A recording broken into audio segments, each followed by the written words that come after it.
Show. Welcome, everybody, to the KQ Show, Episode 15, Part 2, Instructional Guide for Your Listening Pleasure. For those new to the show, hi, I'm Kyle. I'm just like everyone else. I wake up, put on a knee-high sock, and walk barefoot around the cul-de-sac. As a young lad, I had what my parents would call the gift of gab. I love conversations and interesting people. On the show, I'll be chatting with business owners, athletes, porta pit chicken, and upside-down circles. Today's episode brings us Talking with Queen Salesforce Part 2. I sit down with Autumn Young. This episode, we talk dating, mental health, sloth husbandry, and tarot card reading at a haunted house. This one took us on a lot of journeys, and I had a lot of fun. Enjoy the show. KQ Show. That was when I decided that I was just going to date, and I didn't care. I was open to any and all possibilities. Whatever kind of person I met. Why not? It's the time. I live in a very accepting, open place. I didn't give a fuck. Whatever. Let's see what happens. I went on some crazy ass motherfucking dates. I met one guy who sadly had a lot of TBI. He had a traumatic a traumatic brain injury from being in the military, but it also caused some super long-term damage. And he was really into psychedelics. And so he starts telling me the date, first 10 minutes are great. He's handsome. He's well-spoken. He's funny. And then he's like, man, I remember one time I had just done a bunch of mushrooms. I have a dead kid. And, she died. She had a seizure. She died. I couldn't save her. And I was fucking this girl while I was on mushrooms. And I saw my dead kid's face. Bud, this is 20 minutes into the date. What is going on? And I'm like, oh my God. What? Oh my God. Oh, I gotta get out of here. So that was date number 2. The first one that I went on, the man was about 80 pounds heavier than the pictures he had posted. And so I didn't recognize him. Oh, it was that bad that I didn't. And I thought that literally was just in movies. That's No, that's I funny. did not. My eyes were scanning. My fucker's sitting right there. Is he waving at you? No, sir, is your son And here? so then I have to pull that shitty power move where I pay for my own meal so that he knows nothing. I'm not indebted to you. I don't know what you're. I got my own meal. I'll buy yours. I bought his meal. You want that grilled cheese? I got you. I'll drop you off at home. And he kept going in for these side hugs. And I was like, cool, bro. Like Take an awkward care, hugger? homie. Yeah, it's like that scene at the end of Step Brothers. Yes. It's just you get caught.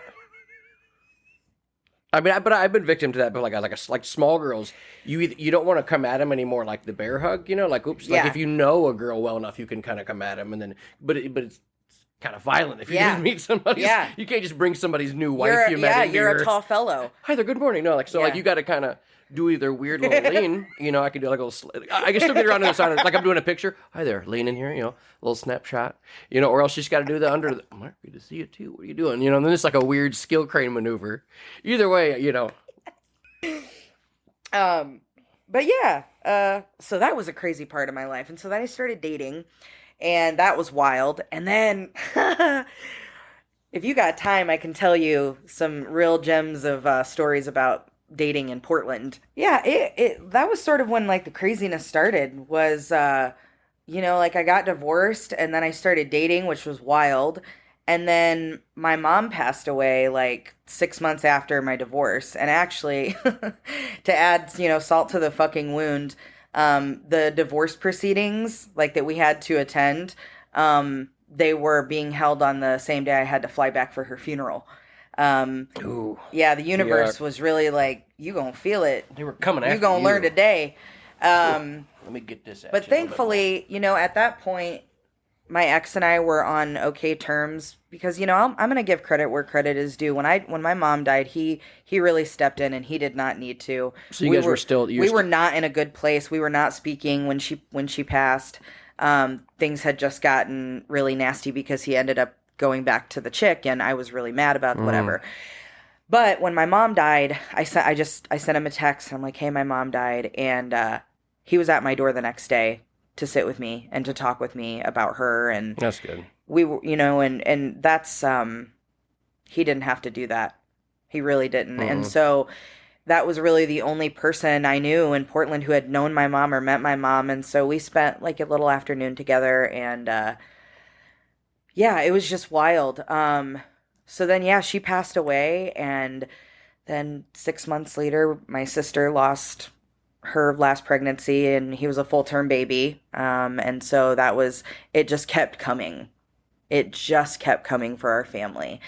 And I'm so jaded now.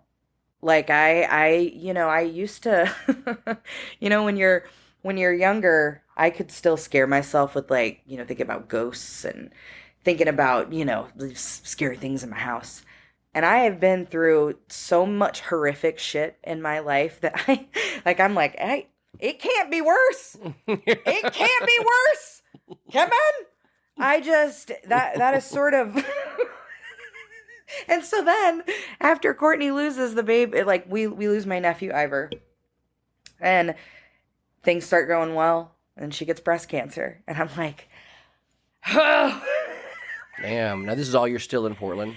No, she got we lost Ivor in so my mom died right at the end of 2018, and then we lost Ivor in June of 19, so just like 6 months later. And then I was moving to Indy, and I was in Indy when I found out that Courtney had cancer. Okay. And so I'd been in Indy for just about 2 years when that happened. So it was literally like, okay, we went through losing Ivor, and then I moved, and then COVID happened. And I just, basically sat in the house for 2 years like everybody else. And yeah, then I decided that I was going to go back to the Bay, and because Indy just wasn't for me, wasn't my vibe. Okay, I'm going to go back to Oakland. My Aunt Pam's there. I've got family, friends. I have a big support system. I'm going to go back. And then that's when she called and was like, I found a lump. And then I was like, well, I can't leave now. And so, yeah, here we are. And it's so funny because I keep, the universe keeps redirecting me, right? That's the way that I look at this. Every time I make the decision, I'm going back, I start getting my ducks in a row. It lit curveballs every time. So, I mean, something has to be at play. I'm just rolling with it. I'm just rolling with it at this point. Well, all right, I guess this is what we're doing now. So I'm going to use this time while I'm still in Michigan, paying a low mortgage, to go live in different places for a few weeks at a time. And sometimes my boyfriend comes. He came and met me in the Bay when I was there in the winter. I was there for almost 3 months, and he came out, and he came and saw me in New York. And so that's a really good way for him to sort of get out of town too, is because I'm already traveling. Yeah, and then when I moved up here, it was okay. So we gotta stop. Wiki, rewind. I'm living in Indy. COVID goes down. Yeah. So October of 2020, a few things start to open up in Indy. And one of those things was a haunted house. So, as I said, my bestest friend in the world, she was only 15, 20 minutes from me. And we had not lived this close to each other since college. So, I mean, they became my family, she and her husband. And it's like you, Pat and Tanya, Yep. So we would just get into, they were my quarantine, man. We would get into shenanigans together, and we'd have a good time. And so for my birthday, Brittany had reached out to the haunted house and said, hey, we saw that you're doing tryouts. Is there any way we could just come watch those? And they reached out, or they replied, and they said, we've got COVID protocols, things like that. Probably not. She's like, okay, well, if you change your mind, just let me know. So Brittany's thinking, we're going to do edibles, and we're going to go watch these people audition for the haunted house.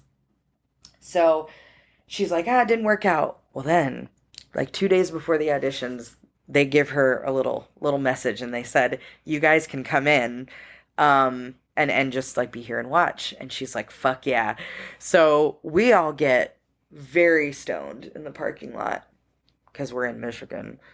And we go in and we sit at this really dirty table where a bunch of kids who had just been playing paintball, that had just gotten up, so it was just filthy. Mm-hmm.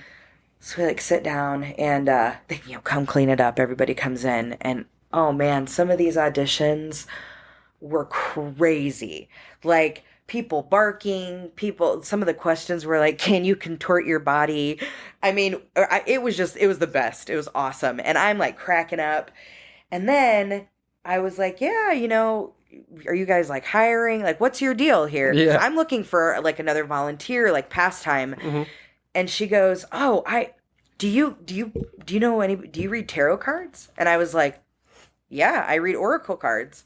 Because when I was going through all my divorce stuff, I needed to find some sense of spirituality to try to anchor it, make sense of things. I chose to go with the cosmos and the Carl Sagan, all that, fun stuff. And I got, I got into my witchy shit. And so I started pulling cards. I started doing all this stuff. And so my therapist actually read cards with me. That was something we would do, which was really, really fun. And I picked it up. And so they ask, like, do you read tarot? And I'm like, yeah. And Sarah, she's the man, she reaches in her purse and she pulls out a deck and she's like, give me a reading. And I was like, oh shit, okay. So then I gave her a reading and it's like, you have to make a hard decision. Like you got some shit going on. You really have to decide a path here in the near future. And I get done and I'm like, does any of that make sense? And she's like, well, the guy I'm seeing was just offered a job opportunity and we have to decide if we're going to take it or not. And like the decision has to be made really soon and it would involve us moving away from here. And she was like, you got the job. So I just started laughing and I was like, all right. Like I wanted to do my makeup and wear wigs. So what did you actually, weird. I don't understand is that a haunted house? Yes. So so people just ran by and you had to scare them? I don't understand what's happening. So there was like a carnival area. So if you go to Necropolis in Indy, it's a huge, like complex of a haunted house. Okay. And it's all underground. And so there was an area that was like a carnival area where you could play games, you could do escape rooms. And then they had a little cart for card reading. Okay. And technically, like, you're not supposed to say gypsy anymore. I think that's like a derogatory thing now, but it was like one of the traveling carts that you would see for fortune tellers. So they were like, here's your cart. And I'm like, okay. So I took it upon myself to like redecorate it. And I hung a bunch of cloths up and I got really creative and I decorated it. But at the same time, I had been promoted at work and I had recently stepped in to manage 7 developers. And we were training people in the Philippines. So I was working weird hours. And so I worked I think I did 3 or 4 weekends of card reading. And basically people would pay $5. They would come in and I would do a reading with me. I have like a Halloween deck that I really like to use. And for me, I would have to preface it when I was giving these readings. I would say like, hey, these things are not going to tell you the future. I'm not here to tell you the future. What these things do right here is they offer an opportunity to look at things from a different perspective. You're not coming in here because I'm telling you the future. I'm like, you need to understand that. So I would pull the cards and I'd say, okay. And these cards would say like, all right, you have some shit that is obviously lagging on you. You got to work on it. Like, you got to do this, this, and this. You need to communicate more with the people in your life. You need to get outside more. You need to run wild. Like, whatever it was, whatever the cards. And I had a few people cry. And it wasn't like I was selling them on bullshit. I was just like, hey, this is how I interpret these cards that are presented right here. And some people were like, that was really fucking helpful. But then I had a guy come in. It was my last night. And he came in. And he was a very jittery guy. I was like, oh, this energy's weird. And I had, for COVID purposes, I made them install plexiglass between myself and, and I would sanitize everything after every visit. So I had this thing and this guy comes in and he's like, I need to talk to you. I'm like, okay. So we start talking and he starts going down the rabbit hole on like, there's demons inside of me. They want to do bad things. Like, I'm talking like mental illness or in some sort of like crisis. He was not doing well. And I'm like, okay. And he's like, I've done some things and I just, I'm trying to be good for my boy. And I'm like, what the fuck is going on? And so I go into like crisis mode. And that's one thing us white trash kids can do is we can get through a fucking crisis. And I'm like, okay, here we go. And we can sense it coming too. Yep. That energy and how switches. how to handle that Oh, because they're different. This. Yeah. You don't. So I'm like, oh man, like tell me a little bit about what's been going on. He's like, oh, it's just been hard, talking about all these struggles and these things he's going through in life and how people won't talk to him. And I'm like, man, I think things are gonna get better for you. You've been patient and. I think good things are in store for you. This is a great reading. I see good things coming. And he's like, what's your name? And I was like, my name is Nicole. And I gave, and he's like, okay, Nicole, can I give you a hug? And I'm like, no, unfortunately not. We have COVID protocols here. And, but I thank you so much. And he left peacefully. I don't think he came in to leave peacefully. It was very dicey. Mm-hmm. And, so I had my fill, and it was not like I was there for the money. They did pay us, which some haunts they don't do. But they did pay us. I think it was minimum wage. And so I think I earned a slick 140 bones. That's not too bad. Hey! I mean, if you're changing lives. Yeah, there we go. So yeah, that was when I read tarot cards. I was working for IBM as a manager. And reading tarot cards in the basement of a haunted house in Indianapolis. Like if they would have known, if the people you were managing would have known, be like, hey, dude, check it out. Hey. They did. I told them. Hey, Jacob, you know what she does? And I'm like, hey, you guys want to see my cool fit from the weekend? Because I did contacts and I had different wigs and headpieces. And I needed to be creative and do something. And that was an outlet for me for a little while. And it also let me feel like I enjoyed more of Halloween. It was worth it for the experience, for the memories. I started dating when I was down there. I dated a couple people, but then I got really selective after I did my exploration in Portland. So, yeah, I wanted to see what it was like to be with a woman, right? I had never done that before, and we all did the college makeout thing, right? I'm like, maybe that's something to explore. Let's check that out, The world's your oyster. So I get into a situation. I meet these lovely people. They're awesome. It was a couple that had moved up to Portland from the Bay Area. They had a girlfriend when they were living in the Bay Area. He was this smoking hot, tattooed, half Italian, half Mexican guy. She's Cuban and black. I mean, they're beautiful people, right? I'm like, okay, so I meet up with them, and we all just got along really well. And I'm like, all right, well, moment of truth, let's go do this. So I had a great time. It was a lot of fun. I'm like, okay. Still felt kind of weird, right? Like it didn't, I definitely noticed that my body did not respond to women the same way it did to men. So I'm like, okay. Let's try it again. Maybe I was just really nervous. Mm-hmm. So I gave it another go. And these were people that I had been seeing this guy and he had been seeing this girl. Everybody's, it's Portland. So we all decide to go out together one night, which was it was so awkward, I think, for everybody. We all got way too drunk. Everybody was nervous. And so, that happened. And I was like, okay, that's cool. But to me, I think that was a very clear indicator. Like you literally, you cannot choose who you're attracted to. I think women are stunning. I think they're beautiful. I think the women that I was with were stunning and beautiful and I admire them. But it's not that like when I'm attracted to a man, totally different experience. So like to me, I'm like, oh yeah, like I tried it. I was really over men. I really wanted to see if there was something there with the ladies. I was hoping. Oh man, fingers crossed. I was like, women tend to have a higher emotional intelligence than men. I'm like, come on. It's just, not my jam. Mm-hmm. So yeah, I did. I went through my little escapade period, dated people, and then when I got to Indy, I dated a couple people there, and then I took a really long break. And I didn't really date or talk to anybody for like a year. And I happened to hop on Bumble when I bought my house, and that's when I met the guy that I'm seeing now. And so he reminds me a lot of the select group of gentlemen we went to high school with that were very, very, very smart, but they did a lot of acid.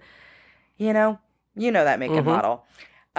That is my guy, and just so intelligent, but little space case, little, he's quirky, and I can watch him for hours. It's so That's entertaining. awesome. For somebody like us to have a partner that can always, I don't know what the fuck's gonna come out of this guy's mouth. Like, we'll be talking like this, like, yeah, and then I went to go help my mom with something, and bro, did you try the new blue cheese at Denny's? Like, Keeps you interested for oh sure. my God, it's the best. It's the best. It's like your life Adderall right there, just him around. It's amazing. So, like, for example, and this really helps me because he's so just like go with the flow, and he very easily distracted as well. So Mm-hmm. I love that he's a very busy guy. He's a realtor. He has a 16-year-old daughter. He's very close with his parents. He went to Clay. He's a South Bend Okay. boy. And he lives right by Notre Dame. He lives in Roseland. And so, my mom would pee her pants if she knew I was dating a born and bred Serbian Catholic South Bend boy. She would die. So, yesterday he drives all the way up to my place just to see me because we hadn't seen each other in 2 days since New York. And he gets up there and he's like, "Oh man, I have to go do some errands. You want to come with me?" And I'm like, "Yeah." And it's dicey if I'm coming back, right? So we get out there, and all of a sudden the plans they change all the time. I meet one of the realtors that work for him. His mom ends up showing up at the bank to exchange checks because they all run a business together. And then we're driving, and his daughter calls, and she's like, "I'm hungry. I need picked up from the movies." And he's like, "Well, what?" So I never know what the fuck is going to happen at any given time. But it makes it interesting, Mm-hmm. and it's good for me because I change my mind a lot. Yeah. I'm real indecisive, and I'm real Libra to the core on that. I'm like, I don't know. Tell me what to do. I don't know what to do. And he is very much like, and so sometimes we run ourselves in circles. But it's nice to date somebody that will just continue, like he'll just catch me off guard, and I'm like, what did you just say? But yeah, it's been an experience going from, the marriage, and then, simultaneously hitting like these giant career milestones while I'm subsequently mourning. Like that was crazy to me, was the dichotomy that was happening. It was my personal life was in shambles. I was lost. I was having such a hard time. But my professional life, I'm like your firstborn child. I dove in to work and Mm-hmm. to, Yeah. like, okay, well, fuck, I got me. I got to Mm-hmm. do this. So then I started making all of these, strides in my career. And it's just been it's been a ride. It's been a fucking ride, man. What did when you were in high school and they asked you, what do you want to do? Autumn, who do you want to be? I wanted to live in Chicago in a high rise, and I wanted to be a businesswoman, and I didn't, but then I had told myself, like, okay, I'm going to go to college for this major and maybe I'll be a doctor, right? Like I wanted something that was fulfilling, that would pay well. I was pre-therapy. Autumn thought she could fix her mom, right? That's something that we think we can do when we're young, is if I know enough about it, I can help her, and I can fix her, and then she'll be the mom that I want her to be, right? She had her own demons. And but that's why I did. I was like, "Oh, I'm going to school. I'm going to study addiction. I'm going to do all this stuff." And then when the time came, it literally was, I had moved out to San Francisco. I had $10 to my name left. I had no money left. I was living with my Aunt Pam, and I had two job offers come in at the same time. One was a case manager for at-risk HIV youth that were like high risk for suicide. Mm-hmm. Case manager for them, or I could do inside sales at a wedding photography company. And I thankfully had enough common sense at the time to be like, which one am I going to take home at night? Let's go with the other one. So that's how I found Salesforce. That was the tool I had to learn at that first job, and it has taken me all the way here. And it's wild to think about that. It's wild. Like, that was the first tool I learned as soon as I got my first grown-up job. And it's, it's truly, it can be life-changing for people who aren't good at math, aren't good at figuring out the coding, the data behind all that. That's not how my brain works. So yeah, I chose that, and it was, the best thing I could have done, because I can't imagine how stressful my life would have been trying to save all those people.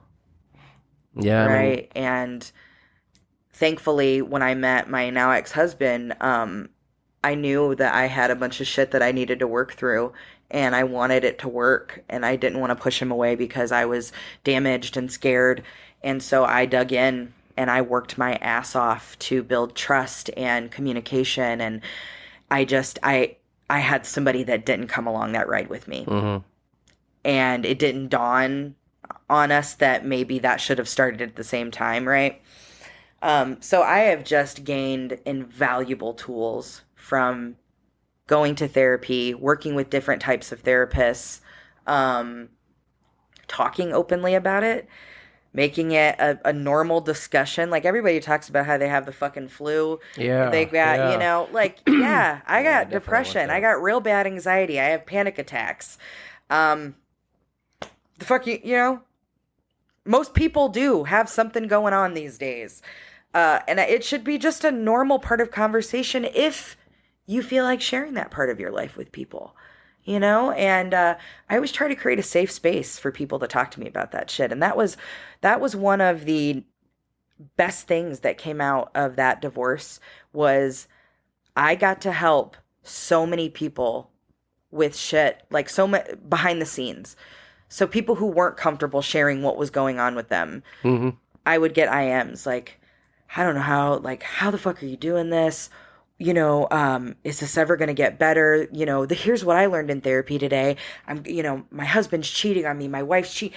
It was like, oh my, everybody, like, there's so many people were in it. And it felt good to help, to find purpose in that pain and make something great out of it. Mm-hmm. And I feel like I made bonds with people that I never would have talked to. People that we went to high school with that, like, I probably bullied at some point because I was a dickhead. I got the chance to help, and it was awesome.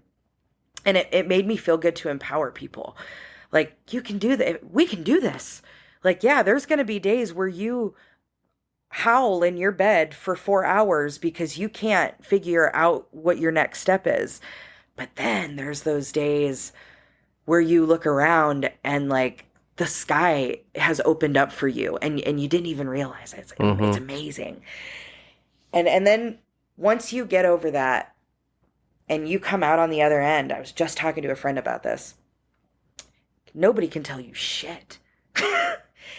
Can't tell me shit. I was hard to talk to before. Now you really can't tell me shit.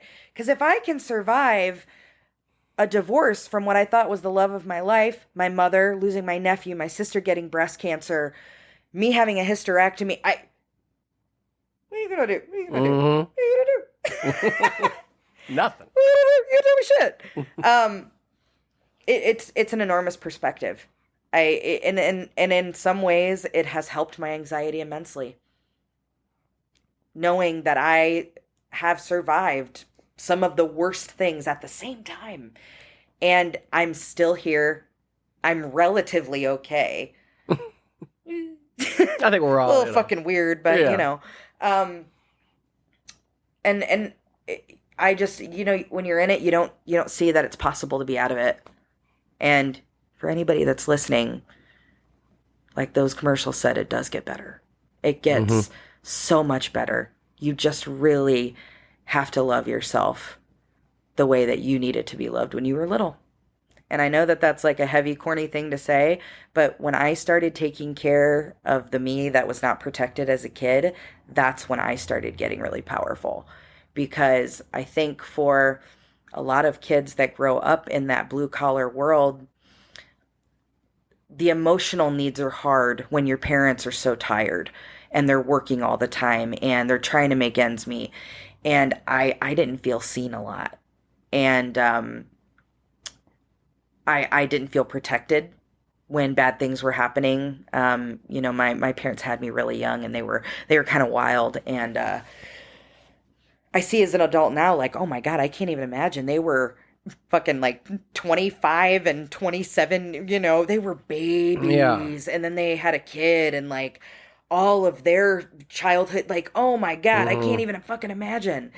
And once I started doing work with my therapist where I addressed that part of my psyche, excuse me, that's how I started getting through the panic attacks, was literally talking to myself like I would like my niece. And I had this out of body experience once. I'm not one to get like real churchy into the skies, but I went on a camping trip. Do you remember Genesis? Yeah. Okay. So Genesis is a really good friend of mine. And she was living in Portland at the time. I was like, cool. Let's go. We decided to go camping.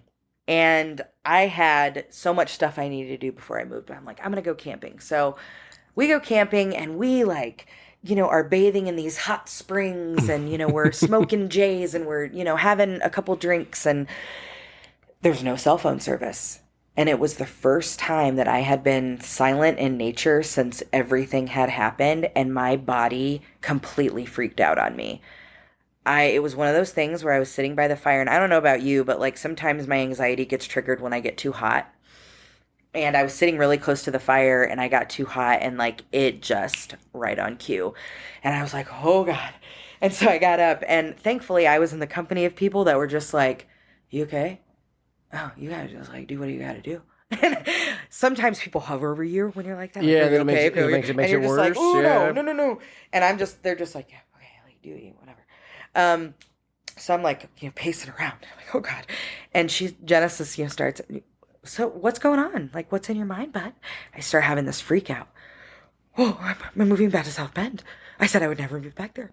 And I'm moving back. What is everybody gonna think? And she was like, Ma,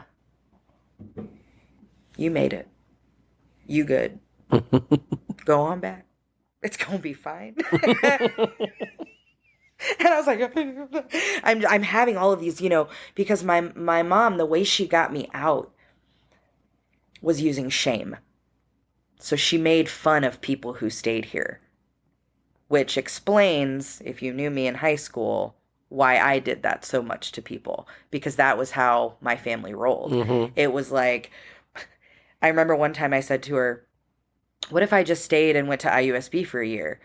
This bitch goes, oh, are you going to go to IU by the river? And then she goes, you going to do a little cheer for me? IUSB. And I was like, oh God. Well, I guess I'll go to Bloomington. And so thank God I got in, because, whew. And honestly, that was sort of how I was raised. I was so scared to disappoint my parents, and scared to disappoint my family, and to be the piece of gossip, right? Like, the hot take. Every family chit chats, and we're no exception. And I always got really scared of that. And so going through a divorce was like, oh, in my mind I was like, the golden child has fallen, oh my God. And then, all of this stuff happened. But now that I'm back here, it's an interesting thing for me, just being home and trying to find like little pockets of things I have forgotten, like what? Primrose. Is it still a thing? Yeah, I don't think it's a thing anymore. Okay. But like, it's still there. Somebody said they paved it, I thought. Oh, I haven't been down in like a year. Man. But, like little things like that, or connecting with people that I haven't seen in a long time. It's just, it's an interesting thing to be back here and to be able to talk and relive some of these experiences and, chop it up with you. And, life is just wild, dude. It really, really is. Really is. That is pretty much it. What's on your mind, bud? Same old, same shit. Yeah. I don't know. I mean, any more topics? Yeah. Oh, I've got a whole list. Oh, you do? I got certain things that I think that you'd have some fun with. So, first off, because my buddy Justin had brought I think you remember Justin, right? Yes. Yeah. So he goes, I want to be on for Grind My Gears. So I started thinking about stuff that I was just getting like, because I'm always a very positive person. But there's certain things, there's like certain things. Yeah. So, whole episode called Grind My Gears. So, what are some things that just drive you insane? And it could be the most little thing. I mean, it could be something major. This is not going to come as a surprise to anybody that follows me on social media. I fucking hate Grandpa Joe from Charlie and the Chocolate Factory. He is... Yeah, he's faking... He grinds my gears, bud. Charlie's mom out there making fucking cabbage soup, working 5 jobs, and his ass is sitting up in the bed talking about, I can't work, and Charlie's running around, teeth all fucked up, with his paper job buying bread as a treat for the family. And tobacco for him too, right? Thank you! While he's just shitting himself in the old bed, and then, oh, what's this I see? Oh, you've got a golden ticket. Look whose legs work. Such a fucking prick. And then he gets into the goddamn chocolate factory and he starts telling Charlie to do things that are illegal. Mm-hmm.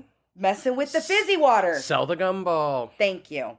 Crazy. So yes, that is a grinds my gears, is fucking Grandpa Joe's lazy ass working that little boy up and then taking the treat. It should have been Charlie's mom having those treats. Getting them gumballs. But no, fucking shitty Grandpa Joe. No, I 100% agree. So, that's something really weird that grinds my gears. What about you? Man, I've got a couple. So, the first, I'll just talk about the first. So when you do something polite and somebody's rude right back. If I open a door, like if I wait and hold a door, you don't say anything. I'm okay if you don't say anything, maybe at least, head nod or whatever. Yeah. But, getting groceries and like I let you with like 2 things in, right? You Thank sneak right you. in. Okay. But then you all of a sudden don't know how to use a self-checkout. And you also brought loose change and all those stuff. And I'm like, I just want to be like, hey, this is one of those moments I'd like to go ahead and grab that nice thing back. I'd like to try to at least do one good deed a day. Hey, give my fucking good deed back. And then knock all 74 of her nickels off. But again, that's the grind my gear part of me. I don't want to be that angry. So I feel you. I totally feel you. Yeah. The other one that gets me, I can't keep seeing this. It drives me insane. Okay, so old people that drive extremely slow. It's not that. I get it. They should. But they just bought themselves a brand new, 500 horsepower vehicle. Now, it just drives me insane because there's no reason. Because you're never going to do it. I think one of 2 things should happen. Okay, there should be like a lottery for poor people. They just randomly got to swap vehicles. Sure. However that works. Or get a bunch of old people in these cars. Maybe have a big race. Ooh, but wait, are the olds driving? Yeah. Ooh, you got to put bumpers on that track. Well, I mean, kind of kill 2 birds. Kill 2 birds with 1 stone. We got 2 vehicles. Going down in the blaze of glory. It just tries. That's what I'm like trying to get around something. You are in a 25th anniversary, whatever Corvette, and you're going 6. That's one that gets me. I have another one that grinds my gears, and I think it's relevant right now. Mm-hmm. So, I get really angry when people think that the president controls the price of gas. I get really angry because it's not true. It's not true for any president. There are certain things that a president can do to help alleviate, but there's no special switch It is supply and fucking demand. And so, like, it's been crazy lately seeing, like, all the posts because, of course, now that we have social media, everybody thinks they're an expert. So I actually spent a lot of time looking into this, reading up on the government sites and, okay, how does this work? President can't do shit. Yeah, So, I mean... So walk me through that, because I have one question. I don't mean to interrupt, but... yeah. And maybe this is all wrong, so I just heard something that there was actually no demand, there was no supply issue whatsoever. The places were just it was just the big companies were just competing in gas prices to see who would go higher. So is there no truth to that, or what? So no, there's a little bit of truth to that, but a very small amount. So really what's going on is that COVID, nobody drove. They stopped producing gas.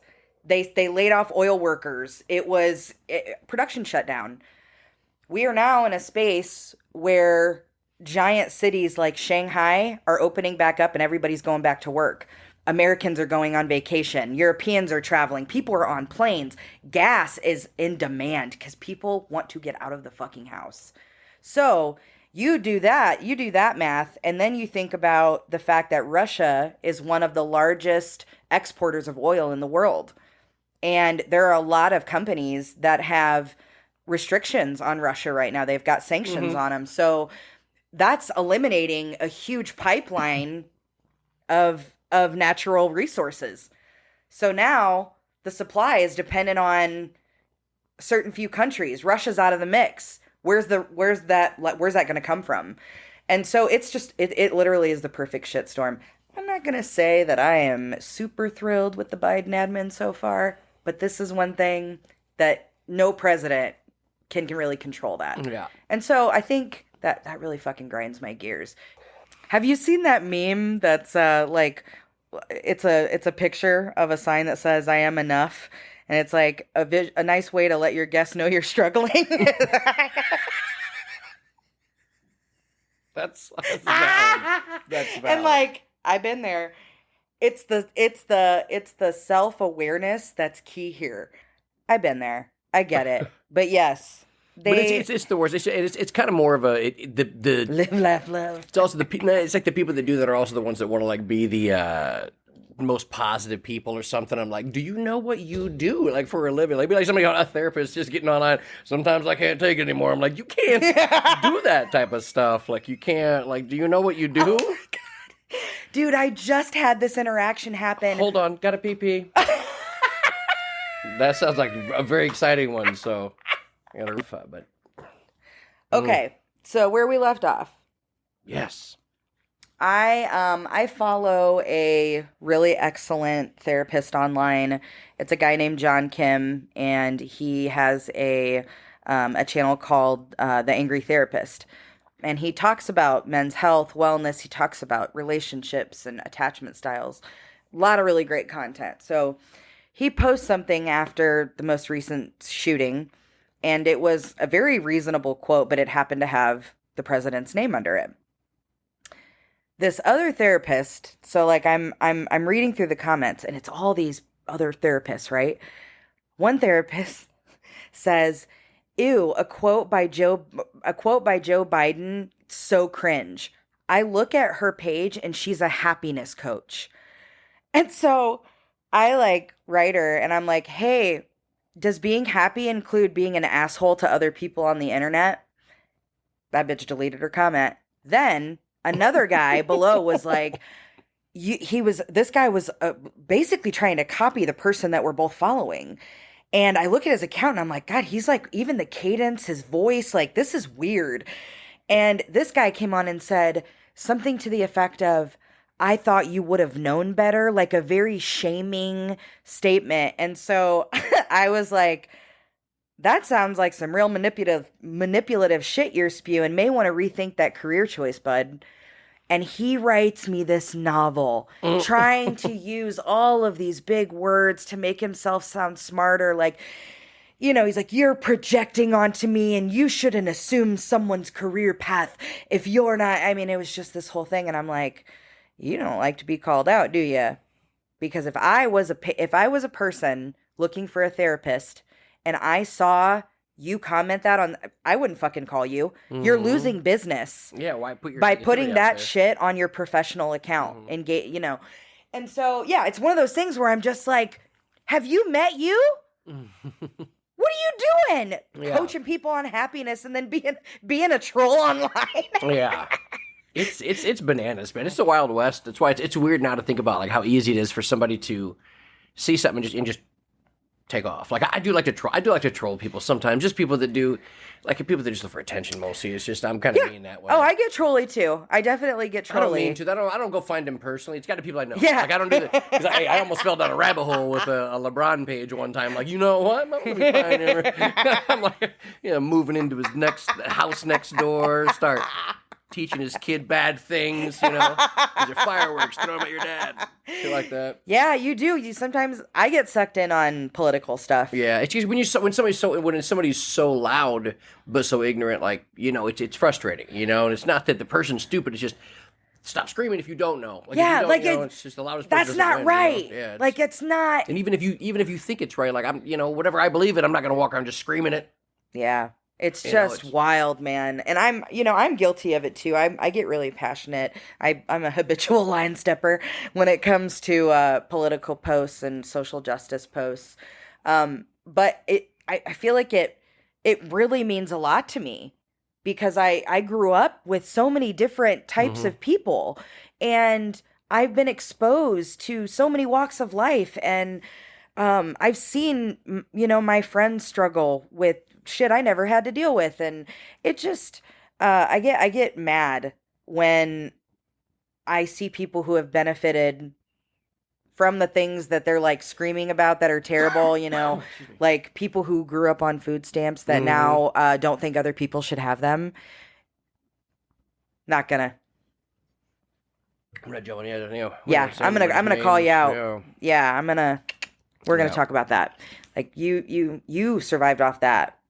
You couldn't have filled your belly without food stamps, but they don't deserve food stamps. Like I get really salty about that, and I've had it out with some family members who try, and I'm like, didn't you used to trade your food stamps for money? Didn't you used to? That's how your kids got lunch. They would get excited about food stamp day. We were on food stamps, like. I have bought food stamps at a discount. Absolutely. Like you got cash? Yeah, here's $100 in cash for home. Yeah. Yes, because, the way that those calculators work, they're not in charge of how much money they get. So if you happen to be, and I had a girlfriend break this down for me one time. She had 4 kids and she had low income. And so the state of California, they just do it, by how many bodies are in that house.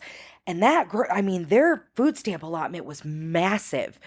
And what are you gonna, you don't need $4,000 a month to, and so the system is broken, right? It's not, what are the people supposed just sit on it? Like, I can only buy food but I can't pay my electric bill. I can't put gas in my car, Yeah. It's all broke. It's all broke. And everybody gets fucked in some way or another. So I just get really sassy when I'm like, you benefited from it. Yeah. You benefited from all that shit. I know your parents.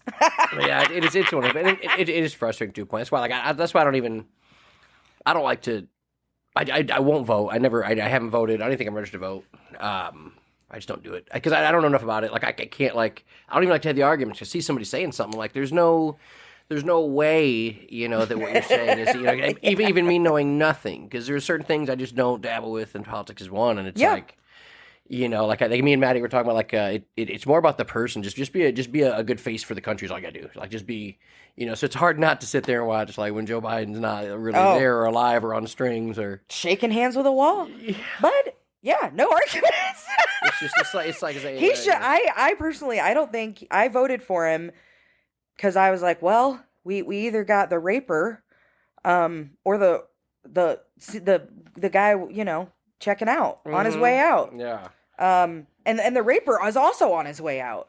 So I think I would have gone Kanye. Oh, God. Yeah, we didn't have the best pickings. And it's hard as somebody that I really do try to read and educate myself as much as I can to try to understand the other side of things. And I think that also I'm not as I'm pretty left, but I'm not as left as most people think. Like I don't think we should take away people's guns. I just think certain guns shouldn't be accessible to the general public. Stuff like that. Like I'm not trying to come in your house and take your shit. Just like you got to be responsible for that big rifle that can murder a lot of people all at once.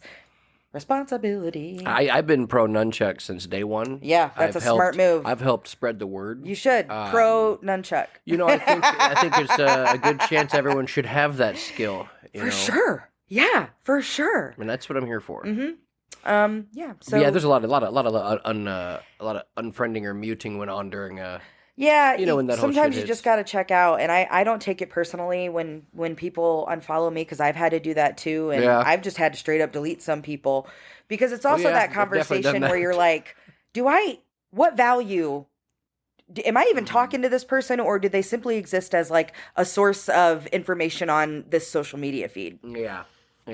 Like and it was the worst when you saw like people you knew, and I was like, "What are you doing? What are you doing?" There was one girl I told her, I was like, "Look, you got to stop. Like, you were told to be standing on that X in the bathroom, that same X in the same place with your different erotic shirts. Like, you gotta move on. Come on, keep moving." I understand she deleted that. and blocked me though, I think. Yeah, it happens, but I feel like there's a point in your age like where you just. You got to get rid of some of those people. You just got to clear it out. Yeah. We don't, like a filter system or something. It's the, I like to think of it as the like acquaintance. This is like the acquaintance and the friend shuffle, right? You have your friends that are your fucking homies, and then you have acquaintances. And I think as you get older, the acquaintances, they fall by the wayside. But it's different with relationships like ours, because we've known each other since we were kids. And so we don't see each other a lot, but it's a different kind of relationship. Yeah, it's an actual friendship. Yes, it's not an acquantance. We were there before the world those changed. acquaintances, man. Whew. Yeah. I can't keep up. I can't. I love being friends with people, but I really like to be alone a lot. You know what I run into, which I do love about Facebook. I love Facebook. The videos is awesome. Like I pay for YouTube. It's like $16 a month just for no commercials. So I love it. But man, like the dog videos, like the animal rescue videos, man, I would just be sitting there all of a sudden, and then all of a sudden, like that little dog goes, the dog's like, no, not that bullshit. But no, don't. That one just makes me angry because it makes you sad. It's so no matter sad. where you're at, you're just instantly. But no, they'll just take you to like some guy like, oh no, he finds a dog, and the dog's like, he finally gets enough to be able to feed the dog a little bit. The dog's like, hey, come here, and it shows the puppies, and it's like, and you watch like that shit gets me. It's so heartwarming. Yeah, and they know the algorithms. Like I swear, right around my bedtime, it's like, hits you with the set, and like, oh no, a baby pit bull on the side of the road. What does guy do? ... I'm like, I'm gonna wait and find out. You got me. You reeled me right in. I hear you. I hear you. It's the animal videos on Instagram for me, because I am one of those people that watches TikTok on Instagram. Occasionally I will make a TikTok. Yeah. But I don't. It's the same shit. Reels is the same shit, isn't it? Yeah, all of them say TikTok. It's essentially the same shit. So I watch them on Instagram, and it's like, okay, towards the end of the night, those baby duck videos. Do you watch The Useless Farm of the really pretty chick that has the farm with the emus and the llamas? It's really, really good. Is this the chick where the llama keep running at her? Okay, I've seen those on TikTok. No. She's really funny. So like that's what that thing's always coming at her, isn't it? Her name's Karen. It's like if she doesn't turn and like get it. And the other one is really sweet, Stanley. His name is Stanley, and then the one that always attacks her name's Karen. Yeah, well, it makes sense. And she posted this video today, and it was like, what is cuter than the sound of baby duck feet running? And it was like, she did like an asthma, like, and oh my God, nothing. It's nothing. It's literally nothing. I love weird animals. You know, I met sloths. These sloths are, those ones are real slow, right? I met a bunch of them. No. And it was amazing. I don't know where you're going with this story. What do you mean you met a bunch of them? Like on the road or at a zoo? Because I feel like you're next to, I didn't tell you the time I used to race armadillos, and then I'm like, I was a roadie for him back in the 60s. Yeah, I was a roadie for the sloths. So what happened? Like I said, weird animals. There's a place you can go in Olympia, Washington, and there's a sloth sanctuary. And this lady has been doing sloth husbandry, Okay. which That's is not the a real breeding word. of sloths. Sloth Husbandry. husbandry. And there's like hella documentation, binders full of sloth documentation and husbandry and like how to mate them, how to raise them, optimal, the whole thing, right? So she lives in the middle of it was so cold, and she has this house, this like glass house, and it's full of sloths. And they're chilling, bud. So you can pick the type of experience that you want, and you can either like do one where you like come in and you can see them, but you can't interact. If you pay more, you can interact. And then if you pay like the most, you can actually sleep in the room with them, and they come down at night every once in a while. They don't like chew on your face. No, they're not. No. They're so slow too. I mean, it's. Yeah, but I mean, what if I just didn't know? Like, what if they just get all real slow and just? I guess they could. Just real slow. You just waking up. Ow! This With its fucking bowl haircut and fucking tight ass brows. God dang it! It's got a piece of me. It's like Harry Carey. Yeah. Hull. The sloth out of me. The moon's made of cheese. The threat from my face. Oh my god. Yes, that's correct. That's correct. That was a sloth I got to meet. I got to meet a bunch, and so I got to feed them candy, which is little pieces of cucumber, and I got to pet them, and it was awesome. So I've met some really weird animals. I've held possums. I've met camels up close and personal. A lot of goats, llamas, alpacas. I just really like to get in there. Really like to get in there. I really do. So I have this like end of life sort of dream and plan for myself. So I like want to do all my It's gonna be traveling. Noah's Ark, isn't it? I know where you're going. It's pretty goddamn It's close. Autumn's Ark. So what I'm hustling to do, what this hustle, this grind is about, is to give me enough money where I can have my own farm and I don't have to take care of it. I have farm hands. Because first off, I see you in overalls every day, and you have those big ass boots. I'd see it. Yes, with some fucking basset hounds at my side. I'm growing my own weed. I got some really good tomatoes I've been working on. And then I have a farm and some people that help me with it. And Just a bunch of animals. a bunch of animals. Yeah, and you know, some people. What we've been joking about with my group of friends that live in Denver is buying a giant piece of land and building homes on it together. Like, what a way to have a retirement community, right? Because you could pool your resources and you could hire a couple home aides to sort of cycle between the houses. You could share animals. There's always a ride to the store. So we've been talking, we talked like, oh, maybe we should do that when we get older. Like your own. Yeah, you build your own retirement community. So yeah, that's what I want to do is I want to get to a place where I've done what I've needed to do and I can just be with my animals and hang out with them. And, hopefully I'll have a companion of sorts, whether that's a gentleman or a best friend, I mean, that's Or sort an of emu. or an emu. Or an alpaca. Absolutely. Absolutely. So yeah, that's sort of my end game is living a life like that on a really pretty piece of property somewhere, near some water, preferably. Yeah. We talked about animals. We did. We talked about grinds the gears. Or are there any weird games? Would you rather have a time machine or a teleporter? A teleporter. Yeah. What? I don't need to go back in the past. I don't really need to go to the future, but it'd be tight to go places in an instant. You can just save so much time. Yeah. You save so much time, but like if you have a time machine, you're just kind of hopping around, but you're still aging. Do you know what I mean? Like just because you're going somewhere in time, you're still aging. So I would rather. Okay, so when you're teleporting now, what if every time you teleported, you landed yeah, we're gonna get this thing skewed off here. Okay. So every time you teleported, wherever you landed naked. Oh God. And naked and totally aroused. So on the guy's side, naked and totally erect. So you teleport, wherever you land, you are like full on ready to go, totally nude.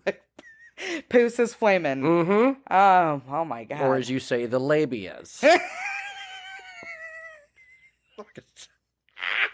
The labias are engorged. 13 seconds in the podcast, you say the labias. His friendship. Ooh, okay, no, check it out. So time machine. Okay. Okay, so that's the rule on the teleportation. Okay. Okay. Time machine. Teleportation. Teleportation. The teleportation of the show is brought to you by... so we gotta think something weird with the time machine. So the time machine... Let's say it... every time you use the time machine, another inch of a tail grows, like from your... Ooh, okay. I don't know. I guess I'm just trying to think of like, because if I'm teleporting, I show up in like fucking third grade class and I'm standing there totally nude and erect, then I'm in jail, my life's over. So I don't think that's even a safe, you know what I mean? It'd be my luck, I would just land on a bus with kids standing there or something. So that would put me in jail for life. So I'd probably have to go no matter what time machine. Because you can't risk. Looks like somebody's getting a tail. Some lady's pride and I just stand there naked and erect. I got killed by... It's the, you get dropped in the middle of the lesbian bike ride at SF Pride. And it's free bat day or something. Get him! There. Oh, guilty pleasure song. So what's your guilty pleasure song? Like, what do you hear and you're just like, fucking, you rock out to, you love it? Like, but you and I'm like embarrassed. I mean, it would just something like you wouldn't like, I don't know.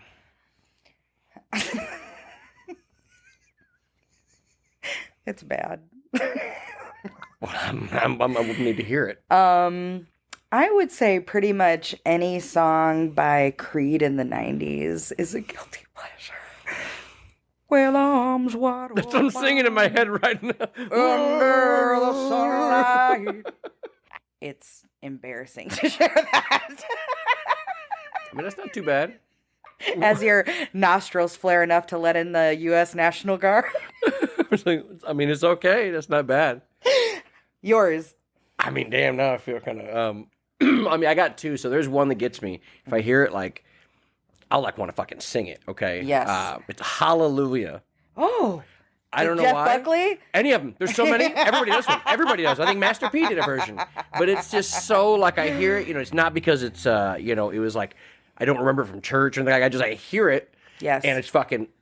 Love it. And then also, I mean, anything by NSYNC, but I'm not really too embarrassed by that. I did a playlist the other day.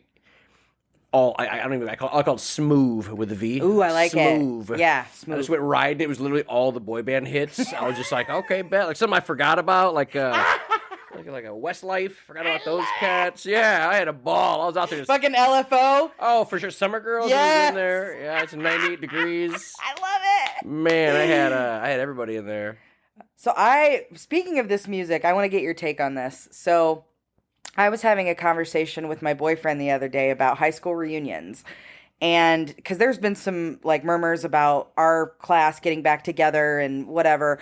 So I'm talking to him and we start talking about like the music that we all listened to in high school and what that experience was like. And so I started thinking like, if they play hits that were popular when we were in high school, are we supposed to grind with everybody's spouse like we did when we were 16 years old?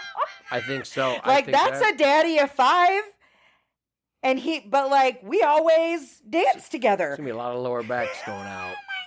So many. A lot of knees locking up. That stopped at 25. I was done dancing with short girls. Because it was just all grind music. Yes. It was just Lil Jon screaming at us. And it was, You look like a baby with like a wet diaper with that waddle. Yeah, it went from like Genuine and then like, telling us to do it, Pony and everything else. Then our hips hurt.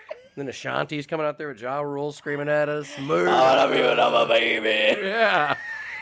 Like aggressive, get you off your feet music again. Like I feel like that's what like Lil Jon was doing. Like literally like every song was just it was pumping. Bangers, yeah, it's like nowadays I don't. It's that spit hot fire. It's true. Yeah.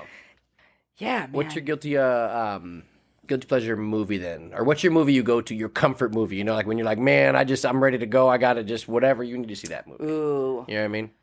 The movie that hugs you in the night. Like in the it night. should. This is kind of a weird one, but it used to be like you could put on any Harry Potter movie and it was like Ambien. It just would knock me out. My divorce kind of ruined that.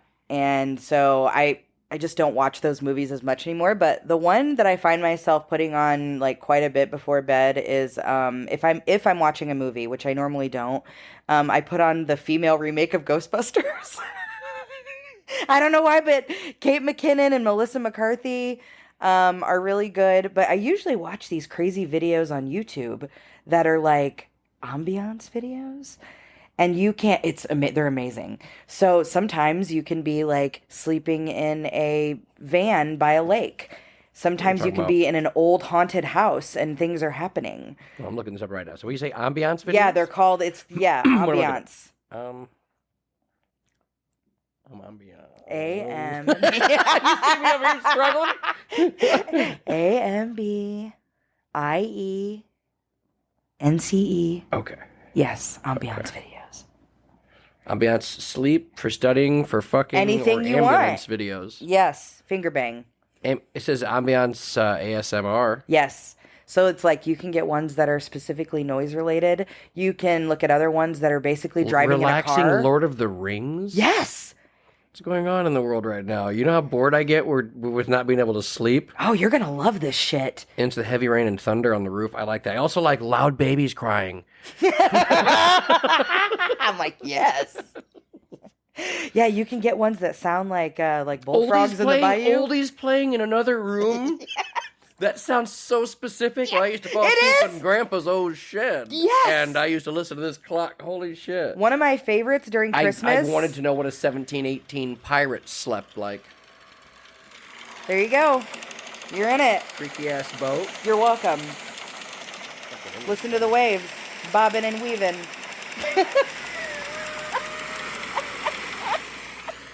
I hear some pirate music in the background too. Oh, I forgot I'm hosting. You'll hear a light flute. Ooh, there's so many. Yeah, on because here. at Christmas time, I like to listen to this one called "Christmas Party in Another House," and it's literally the scene from Home Alone. And then it shows the van, Marvin Harry's van, pull up, and you can hear that like rocking around, and then you hear the engine running, and the rocking around the Christmas tree, and the snow's falling. Oh, bud, That's crazy. I pop a little gummy and go down those rabbit holes. It's so fun. Yeah, I'm telling you, because sometimes I'll just be laying there, like, man, I just can't, like you can't shut my brain off. But if I'm like, and some are interactive, where like there's ones for Halloween that'll like the jack-o'-lanterns they'll flicker and doors will open, and it's like, oh, what's happening there? But then you get ones that are just like some dude driving around in the rain, and you can just hear the engine and the windshield wipers. It's like being in a car when you're little. I love that shit. So yeah, that's my jam at night. Okay, guilty pleasure movie for you. Oh, I was just thinking about the wiper blade. Remember the time you came in town? Remember the wiper on? I got out 3 times to put it back on. Oh my god. I was so mad the third time. You were like, I think, because it was like it had never done that before. I was like, oh, I just got to jam it back in. I'm so hood. And it just a wiper blade comes up and foom, flies right off. And it goes all the way down. You start dying laughing around 1. If I can do it again. I'm like, do you want me to drive? I'm just like, huh. You're like, I'm not buying a new car. I'm not doing that shit. Yeah, I was like, what if I was like, this would be the best first ever Tinder date if you got in. You went through that experience. You're just like, you told me to get out. You just want to call it quits. That shit was, and it was so, I had to clear the window off too. So it was like, it was so icy. Oh god, it kept flying back. There was a permanent mark on the window from that too. That third time, I was like, oh my god. But if you can't share those moments with these friends of ours, like, those are the people that you rode in hoopties with your whole life. So no matter how old we get, no matter what we do. And I'd much rather have people I know having that ammo. Remember that forever. Bring that up. Abso-fucking-lutely. Like, people got to ride in my janky cars. Do you remember any of the cars I drove in high school? Were you ever a passenger in the K car? It was like a white little sedan. It was very boxy. And So there was something very, very wrong with this car. And so if you were at a stoplight and you put your foot on the brake and not on the gas, it would just die. It would die. So you're just revved up everywhere you go? You probably burnt through those brakes, didn't you? I was trying to race everybody. That's a cop. I can't. So I pulled in this car. And he'd just be like, nyan, nyan. What are you fucking doing? So I'm like, I'm sorry. I deliver cakes. and it didn't have any brakes. Like the brakes were going out. Yeah, and there was no power steering. Flooring it while you're holding the brakes down. They're not gonna last. It's like a Flintstone car. Yeah. And I remember Lindsay had to help me turn it sometimes when we had a real sharp turn. I needed that extra muscle. Yeah, get a rope in there and pull. It was so hard. I had so many cars that didn't have power steering. Oh my God. I didn't have car insurance until I was in my mid-20s. I couldn't afford that shit. I always had the Civic. I bought that thing. I always had full coverage on that because there was always on your rims parents. and I think until I got my second car. I think I got Oldsmobile, my second car, the Oldsmobile Aurora, the big, huge, full-bodied out. It was white, looked like a. Why don't I remember this car? I don't know. I had it for a little bit, and then I traded in when I lived here with my ex. And the day we traded it in, this thing started to go. Because after Oldsmobile decided, they had already decided they're not a company anymore. Sure. I was like, oh, so they're just done? They're not even a company. Cool. They're out. Yeah, so we could have turned it, and as I was pulling in, the steering column, things snapped. And it had been making a bunch of weird noise. So they had already quoted me a price, right? So I turned this bitch in, and I was like, hey, man, I don't know what... where'd you park my car at? I'm going to go grab it real quick. And I'm like, I told her, I was like, hey, get out. Just go inside. Yeah. So we just went inside real quick. They came back an hour later, and I already signed the deal. I'm like, nah, we're good. They said, there was under the wheel, in the back or whatever, under, where the spare tire was, water was in there. So there was a gigantic puddle frozen. So it was hundreds of pounds of just frozen. And it was messing up. It was messing up the whole chassis, I guess. So everything was off. And I noticed it started getting bad, but I was like, I'm getting a new car. I'm not even going to think about it. And they still did it? I messed it. Oh, yeah, they had to. I already. I mean, I guess it had messed up, snapped the front. It had just been messing up everything. I don't know, but it was. I was happy with that. I feel you. Yeah, no, hopefully, knock on wood, my days of driving hoopties are over, because I pretty much drove hoopties my whole life until I was in my mid-20s. Yeah. See, I rocked the Proteas after, my mom passed. I had that because even when she got sick at the end, she wasn't driving for years, so it sat out there. So but I drove that for a while, and I liked that it was it always it had no miles. Yeah. So it would always start... but the old things that were going bad was what was frustrating. Yes. You can't easily, I'd get sideswiped out front. You can't easily go and, I'm not going to pay a $500 deductible or something. So I had to go to a junkyard and shit. Find a door, something like that. It had got shit on by birds at work so much. Oh. That I never washed it. I never ran that thing. I was like, why? And it's it's always old and faded and everything. Well, it started to eat through the paint in bird shit specks, so it looked like the front of the car, like it was like a Star Wars kind of I was floating through the galaxy, but it's just bird shit marks all the way up. That car. Oh man, I love that. It's still alive and kicking too. Yeah. So not for me, but I sold to somebody. He said, yeah, it's still working. It's a lot of responsibility to have an adult car. Wawasi. Wawasi. It's like you just said a nice word. Wawasi. Good to see you, Wawasi. I love when people call it. It was and okay, Mishakawa, you're calling from Mishakawa. Yeah, that's what it is. I like it. That sounds better. And then I'll end up fucking up on an accent. Yeah, I'm from Mishakawa, Indiana. Mishakawa, yes. What'd you say, sir? I know. I feel stupid.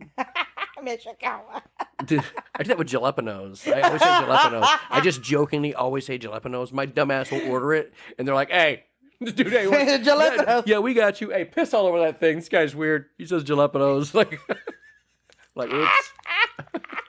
I love that. Oh, my God.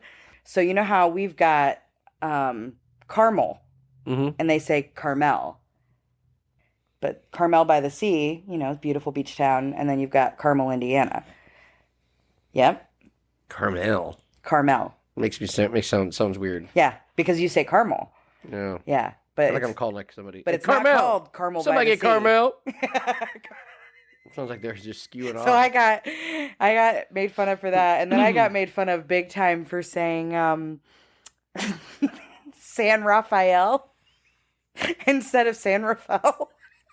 So in the North Bay, there is a town called San Rafael. Yeah. And when I moved out there, I was like, yeah, okay, you're at blah, blah, blah in San Rafael. So you did it like a Ninja Turtle and it was just not. So I was like, oh, this is what it feels like. Or Concord and Concord. That's a whole thing too. Yeah, there's too many that don't make sense. What's the other one? Route and route. I think I say both. Route and route. Data. Yeah. All those I say the same. GIF and GIF. I just say GIF, and I know it's wrong. I say GIF. It's been proven that it's GIF, and I'm just stuck on GIF, and I'm not going to change my ways. I did my research.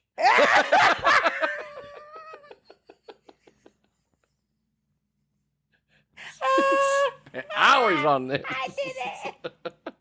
So it is GIF. That's what everybody has said. Like the peanut butter. Yeah. Okay. And then why is Jiffy spelled different? Because there's Jiffy as a peanut butter. Yes. Isn't Jiffy all the way? I think it's Jif. I thought it was just Jif. Just J-I-F? Just J-I-F-F. I think we're both wrong. It's Gerald. You think it's J-I-F-F? That looks so weird. J-I-F-F? I thought it was Jiffy, yeah. I'm telling you. There's Jiffy Pop. But I think it's Jif peanut butter. Fucking Neither one of us. Oh, you are right. It is J-I-F. It is. It's just one F. I never knew. I thought it was Jiffy all the way across. I thought it was Jif with two Fs. Where'd you go to school? What's Jiffy? Is it Jiffy Pop is something now that I'm thinking. What is Jiffy Pop? It is. That's the popcorn that you put on the stovetop. Jiffy fucking Pop. That's what I was thinking about. Yes, it's the Scream Murder popcorn. Yeah, so I wonder if it is GIF. Oh, you know what we'll do? We'll wrap this thing up here, but we'll leave with a question. Is it GIF or GIF? If anybody can just send in proven facts. I need documents, and I want some stuff to be blacked out so that I know that it's an important document. Yes, I agree. GIF, GIF. Yeah. You be the judge. Is it 2 Fs? 1 F. It's 2 Fs and a J. What if it's like Geoff? Like with the... That sucks. That sucks to be that guy. What do you go by?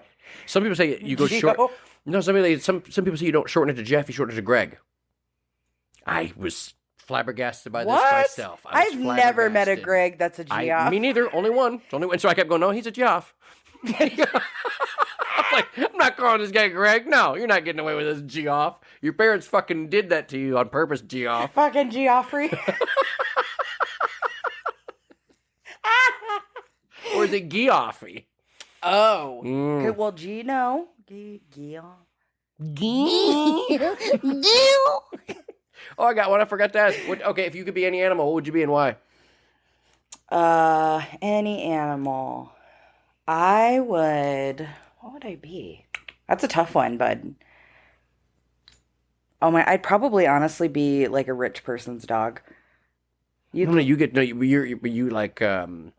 that person. You are that dog though. Like you're living that life. Yeah, because you'd be really well taken care of. What type of dog though? Oh God, who can say? You. Maybe it's you. I think I think I asked you too. I don't know who else. I didn't. Is there somebody? We've been at this 4 hours, and you're just now. We're so sorry. You just now figuring out who's asking. I think it's. I can go back and play it. Sounded like me. Okay, let's rewind. Okay, so I think I'm gonna take that back. I'm not gonna do the dog. I think I would like to be a parrot. They have a long life, and I would say a free parrot, one that's actually like chilling with the homies, or if you were at a really nice person's house, that'd be cool too. But I think a parrot would be okay. I got you. How about you? Oh, I'm going bald eagle.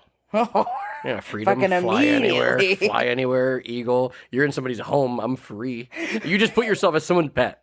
You said, well, maybe a rich person. You went from somebody's dog pet. So you can either like be a free animal and risk getting killed out in the wild. I'm the number one predator. No, nothing's taken out a bald eagle. Even humans are not allowed to. Well, yeah, we're not allowed to anymore. Do you ever watch the bald eagle cams on YouTube? What are you doing to me? I'm gonna have so much stuff to watch now. Okay, you need to write down Critter Vision. Okay, now you're just making shit up. Critter Vision is a big backyard like feeding where all these like deer and raccoon and possums hang out at night. That's really fun. And then there are a few different bald eagle nest cams, so you can see the eagles just chilling in their nest and like feeding the young. Okay. Oh yeah, I like the nature ones. Ooh, or I'd like to be a dolphin or an orca. Because those are also like apex predators. You never have to worry. Like if you're an animal, first thing you want to fear about is, hey, I'm about to get killed. But no, if you're with those guys, you could do anything. Like I thought about that. What is or you could also be a shark. No, because a dolphin could beat up a shark. Oh, that's true. Yeah, they get together, they're smarter. Yeah. And orcas are like kind of worse. They're kind of like they've been proven to just like kill shit to fuck with it. Absolutely. Yeah. Yeah, I feel like I'd kick with that. See, the orcas seem a little more bully. I don't want to be on the bully side. More fun dolphin. Yeah, I could be a dolphin. Keep it easy. Keep it easy. I still have a big crew with me though that we can fuck up any type of sharks. It's your pod. Your sharks coming here? Fuck that. We don't play that game. Bring that shit into my dolphin nest or pod. Yeah, dolphins are super smart. I always really appreciated the intro to what is that movie? Deep Blue Sea. Hitchhiker's Guide to the Galaxy. That makes more sense. When they talk about, have you seen that movie? The beginning, how they're like the ones thanks that are for like all the fish. Yeah, they're like we tried to warn you. Yeah. Like we've been trying to tell you, and you've just made us into these creatures. And on that note, GIF or GIF? Oh yeah, GIF or GIF. Before we go, is there any shout outs you want to do to anybody? Or anything you want to talk about? Anything wrapped up? Anything left? I don't think so, man. I mean, we talked about so much today. I just, wish you success. I hope you're able to keep doing what you want to do, and I hope you don't have to go back into an office or work retail again. I don't think so. Yeah, we're going to talk about that next. Too. Yeah. All right, Autumn, what you need to do is you're going to talk to your recruiters, okay? I'm like, first of all, download a resume template from Etsy because they will look super professional. It only costs you $5. And they're all professionally done. You just have to plug in your information. I like it. They're hell amazing. Yeah. That's what I used. Yeah, hell yeah. I have like one on like an old Word. And I don't even yeah. I don't even think I have Word on my computer anymore. So it's like probably like... Just, Google Docs. Yeah. Microsoft Paint. And then bootleg. Well, I know. Anyway, I appreciate you being on Odyssey. I think we had a fun conversation. I'm probably going to split this thing into 2 halves for sure, because there's we're at 4 hours. Oh, God. Yeah. You can shave out the bad shit. I trick people into the first hour and a half. I've been slipping stuff into their drinks. All of a sudden, they're just letting loose. I'm like, oh, God. No, it was a blast. I'm glad we got to connect and do this, and it was fun getting to hop down memory lane with you. Hell yeah. Awesome. Well, thanks again for listening to KQ's show. I'm going to pee my pants.